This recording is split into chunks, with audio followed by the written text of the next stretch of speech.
Hello and welcome to another update video. Today we want to talk about the Euro USD chart. A lot of people requested it, and I want to dip my toes a little bit more into Forex, since I used to trade it in the past. I'm not trading Forex anymore. I'm more doing crypto, stocks and shares.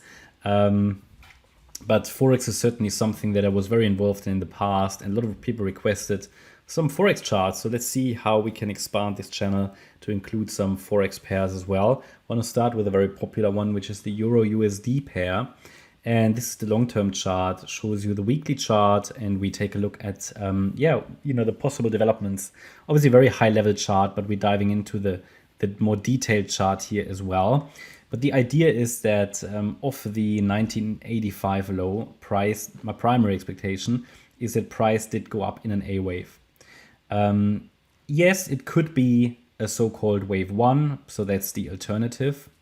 But it's basically an alternative because if I look back at the chart, I mean, we have a so-called 1-2-1-2 pattern here in a more bullish interpretation.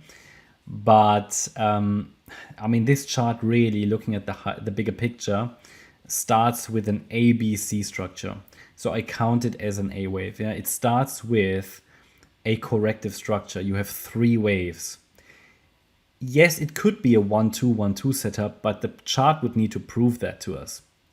So we will always look at possible pivot points where the chart can prove to us that something more bullish is going on. Either way, overall, at the moment, I think we have reached probably a major, more or less major turning point where price could rally in a C wave, or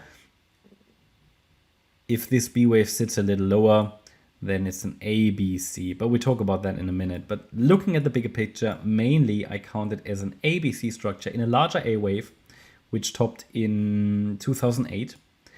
And then we're coming down in a B wave. Now again, we can talk about is that finished or not, and then a C wave to the upside, which means, let's say over the next few years, this thing should go higher. Yeah, maybe even way higher if it's much more aggressive and more bullish. And we talk here about this third wave, but can't see it until price really proves it, because it would indicate that this was a 1, this was a 2, this was a 1, this was a 2, a third one is in the making. Then we should get a fourth and a fifth and a larger fourth and a larger fifth. So it would really go higher. I just can't see it at this stage. So I think this is rather going to range for a bit. So we're going to looking at the bigger picture, okay? And we talk about why. But obviously, in the short term, the distinction doesn't really matter so much as to whether it's a 1-2-1-2 or a larger A and the B wave down. It doesn't matter so much. Because if it's an AB or a 1-2, doesn't, again, the difference is only up there somewhere. Yeah. We can get some clues depending on how this move up develops. If it's very aggressively impulsive, it would certainly put some more emphasis on the third wave, even though a C wave can be an impulse as well. But what I mean is, if this is very choppy on the way up, it could just be a hint that this is an ending diagonal in a C wave. So looking at the, well, still weekly chart, but we zoom in a little bit, taking a look at the drop that occurred between 2008 and 2022. Obviously, it dropped quite considerably. It reached the 50% retracement, which is an ideal target for a B wave. Note that a B wave can go lower, yeah, especially if the A wave is a 3-wave move. So that's the nasty stuff here, where we need to be ready for potentially still dropping prices until price can prove a more substantial breakout on this time frame. The relevant level is here, 94.8 cents. As long as that level is holding, we can focus on higher in a C wave. Okay. And target wise, where would we get most likely with that C wave? We can look at that as well. That we take the length of the A wave, we go to the low of the B wave, and then, I wouldn't be surprised. Obviously, we've got resistances along the way, but this C wave, wouldn't be surprised if it reaches 182 at least, the 61.8 Fibonacci extension level, 182, 61.8 level. If we make another low, we have to readjust here. But the move down is a 3-wave move complete. We have an A wave, we have a B wave, and a 1, 2, 3, 4, 5 structure. That last wave down is an ending diagonal. And okay, this is the bigger picture. And now is where it's getting a bit more difficult. But we get very clear pivot points. So the assumption is now that we go higher as long as the 94.8 cent level is holding, the 50% retracement. If we drop below that level now, very shortly, then this is likely still a B wave in the making. But at the moment, there's a good chance a low is in here, especially due to a very impulsive move to the upside of the lows. Okay. So it's all about, at the moment for me, it's between, okay, do we go higher directly in the C wave? We disregard the more bullish scenario at the moment. That needs to prove itself anyway. But it's more about, okay, you know, is this C wave now in the making, or is this B wave still unfolding? And if the B wave is still unfolding, then we could also expect some upside, but it would likely be as an A wave down within B, a B wave and a C wave. So that would be a more short-term rally, okay, but still another low. I think this is what we need to deal with in the coming weeks, maybe even months, where we now need to be looking at, okay, is this already the larger C wave?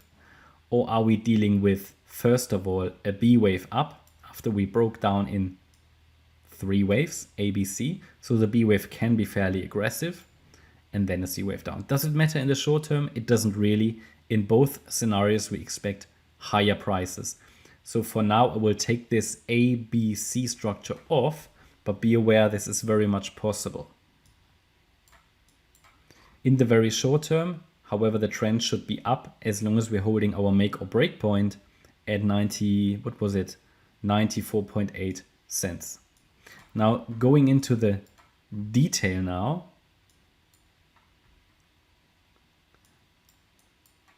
I think there is a good chance a first impulse is already done. So I go to the daily chart now.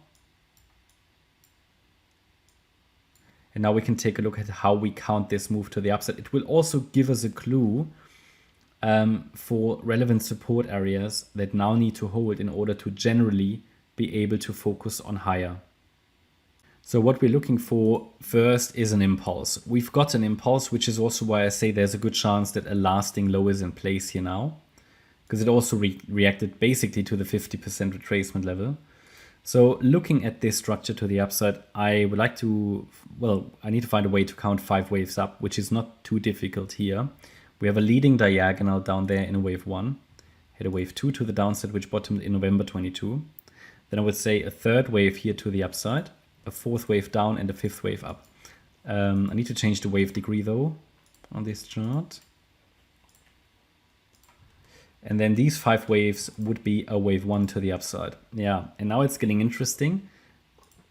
Is it this? What's happening here? Yeah, have we already bottomed in wave 2? There is no clear sign that it has. Okay. It would need to confirm that by breaking above $1.11. So the $1.11 level would give us a clue that wave 2 is bottomed and we're already rallying higher. Again, I need to change the wave degree here. The thing is though, this wave 2 could still be unfolding. There are various ways how this could be counted. For example, I could even say this wave 4 is maybe unfolding as a triangle, but it would be a bit too big, a bit too massive. So what I'm rather looking at is that this wave 2 could go lower against the $1.11 level, but this is the breakout point. Yeah? So generally, I believe the trend is up now, but short term, still downside potential as long as price stays below $1.11, because this wave 2 is a little bit too weak for me. So I would count this as an A wave, this as a high B wave, and then the C wave is still, I think, expected to come down a little lower. Just note that this move up above 111 is invalidating this assumption, and we would go up directly, and then we would be dealing with a so-called running flat structure, and the C wave would sit here at the low in May. Okay, but for now, I assume we are heading down a little lower This is a 1-2 of wave C. Okay, so I could even add that. Let's zoom in a bit. That we're actually dealing here with a small wave 1, wave 2, wave 3, wave 4, wave 5. So it could come down a bit lower. Again, need to change the wave degree here. Yeah. And what is the relevant support for wave 2? I think that's important. Because while I gave you a make or break point, there is a level where probabilities are shifting already, a level below which a wave 2 shouldn't really drop. So that's the 98.3 cent level. This is not really make or break, but it's sort of a level where probabilities are shifting. And as long as we're holding that, the focus can generally be on higher, but it takes a break above 111 to confirm. I think that's how to frame it. Yeah, that's my update about Euro USD. Hope you liked the update. Thank you very much. If you liked it, then please hit the like button, leave a comment and subscribe. And if you really like the content and you would like to support the channel, please check out the channel membership. Thanks a lot for watching. Bye-bye.